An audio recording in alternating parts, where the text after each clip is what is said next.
আসসালামু আলাইকুম প্রিয় football fans. Brazilian superstar footballer Neymar তার পরবর্তী গন্তব্যে আসলে কোথায় যাচ্ছেন সেটা নিয়ে অনেকটা ফাইনাল ভার্ডিক্ট একটা চলে এসেছে।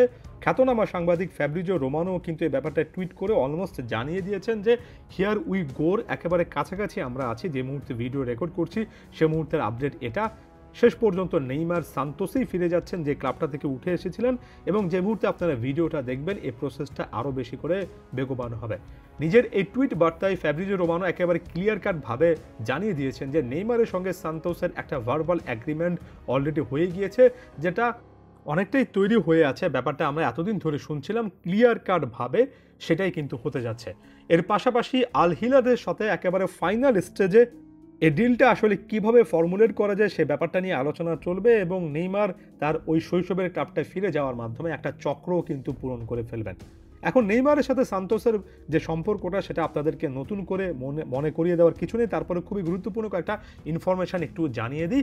নেইমার 2003 সালে যখন তার বয়সটা মাত্র 10 থেকে 11 ছিল, তখন সান্তোসের ইউথ একাডেমিতে যাত্রা শুরু করেছেন। সেখানে 6টা বছর কাটিয়ে 2009 সালে মাত্র 17 বছর বয়সে সান্তোসের মূল দলে অভিষিক্ত হয়েছিলেন, যেখানে অনেকগুলো ম্যাচ খেলেছেন। 2013 পর্যন্ত সান্তোসের হয়ে মাঠ মাটিয়েছেন এবং তারপরে বার্সেলোনার উদ্দেশ্যে কিন্তু চলে গিয়েছেন। সান্তোসই নেইমারকে তৈরি করেছে। সান্তোসের জার্সিতে একটা স্ট্যাটস অনুযায়ী 225টা ম্যাচ খেলে 136টার মতো গোল করে নেইমার সারা বিশ্বে তার আগমনী বার্তা দিয়েছিলেন, এবং তারপরে একের পর এক দুর্দান্ত পারফরমেন্স বার্সেলোনার জার্সিতে ক্লাব ফুটবল নিজেকে এস্টাবলিশ করেছেন। প্যারিস সেন্ট জার্মেতেও তার ব্যক্তিগত জায়গা থেকে এমনকি দলীয় পর্যায়েও বেশ কয়েকটা সাফল্য পেয়েছেন। ব্রাজিলের জার্সিতে তো ব্রাজিলের ফুটবল ইতিহাসে সর্বোচ্চ গোল স্কোরার হয়েছেন। বর্ণাঢ্য একটা ক্যারিয়ার, যে ক্যারিয়ারের একটা বড় অংশ জুড়ে যেমন অনেক অনেক গৌরবময় অধ্যায় আছে, বাকি একটা অংশ জুড়ে অনেকটুকু আফসোসও আছে। তবে সেটাকে একপাশে সরিয়ে রেখে এই মুভমেন্টের মাধ্যমে নেইমারের ক্লাব ক্যারিয়ার এবং জাতীয় দলের ক্যারিয়ার কোন দিকে যাচ্ছে সেটা নিয়ে একটু আলোচনা করি। দেখুন, প্রথমত সিচুয়েশনটা এমন ছিল যে নেইমার হয়তোবা সান্তোসে চলে যাবেন, ব্রাজিলিয়ান লিগে যাবেন, অথবা MLS কিংবা ইউরোপের বাইরে কোনো একটা লিগের চেষ্টা করবেন। MLS এর একাধিক ক্লাবের ব্যাপারে আলোচনা চলছিল। মাঝখানের এই সময়টাতে আমরা ইন্টার মায়ামিকে কেন্দ্র করে অনেক কথাবার্তা শুনেছি। তবে হাবিয়ার মাসচারানো, ইন্টার মায়ামির বর্তমান কোচ, মাত্র কিছুদিন আগে এসে জানিয়ে দিয়েছিলেন যে ব্যাপারটা অনেক বেশি করে কঠিন হয়ে যাচ্ছে। একটা বড় কারণ হচ্ছে স্যালারি সংক্রান্ত একটা ইস্যু আছে, যে ইস্যুটা সত্যিকার অর্থে এই মুহূর্তে ইন্টার মায়ামির পক্ষে ডিল করাটা সেভাবে হয়তোবা পসিবল নয়। MLS এর বাকি ক্লাবগুলোতেও হয়তোবা নেইমার যথেষ্ট আগ্রহ প্রকাশ করেননি। ইন্টার মায়ামিকে কেন্দ্র করে একটা আগ্রহের জায়গা হয়তোবা ছিল। সাম্প্রতিক সময়ে বার্সার কাছে তাকে অফার করা হয়েছে, তার এজেন্ট অফার করেছেন, এমন অফ ট্র্যাক মিডিয়ার কাছ থেকে বেশ কয়েকটা নিউজ আমরা দেখেছি।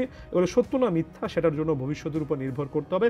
তবে এই কথাটা সত্য যে ইউরোপের কোনো একটা ক্লাবে থাকার পেছনে বা থাকার ইচ্ছা থাকলেও নেইমারের ইনজুরি সংক্রান্ত ইস্যু সাম্প্রতিক বছরগুলোতে একের পর এক ম্যাচ মিস করা ইনজুরির কারণে এটা একটা নেগেটিভ ইম্প্যাক্ট রেখেছে।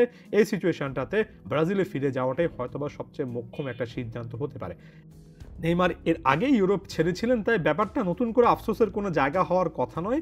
ইউরোপে নেইমার বেশ কয়েক বছর ধরেই কিন্তু নেই, একেবারে নির্দিষ্ট করে বলতে গেলে 2023 থেকে নেই। আল হিলালের প্লেয়ার হিসেবেই সেখানে খেলছেন।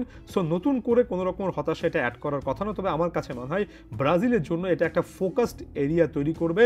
এই মুহূর্তে ব্রাজিলিয়ান লিগে তিনি যদি খেলেন, ব্রাজিলের কোচ হিসেবে ডরিভাল জুনিয়র বা যারা আছেন থিঙ্ক ট্যাঙ্কের আশেপাশে, তারা কিন্তু ব্রাজিলিয়ান লিগে প্লেয়ারদেরকে তুলে আনছেন, সেখানে একটা গুরুত্ব দেওয়ার চেষ্টা করছেন। তাই নিজের দেশের লিগে নেইমারের পারফরমেন্সটাও কিন্তু আলাদা রকমের একটা ভ্যালুয়েশনের মধ্য দিয়ে যাবে। নেইমার সেখানে ভালো করতে পারলে 2026 বিশ্বকাপে ব্রাজিলকে সামনে থেকে নেতৃত্ব দেওয়ার একেবারে কমন একটা গ্রাউন্ড পাবেন।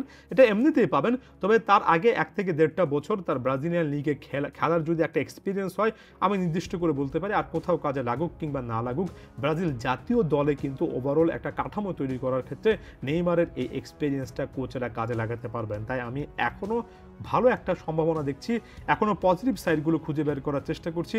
নেইমার টু সান্তোস তাই আমার কাছে খারাপ কোনো সিদ্ধান্ত নয়, বরঞ্চ জাতীয় দলের কনটেক্সটে আরও একবার নেইমারের ক্যারিয়ারটা রিভাইভ করতে পারে। ওয়ান লাস্ট ড্যান্স বা অপরচুনিটি নেইমার এখানে পেলেও পেতে পারেন। আপনারা কি ভাবছেন অবশ্যই জানাবেন।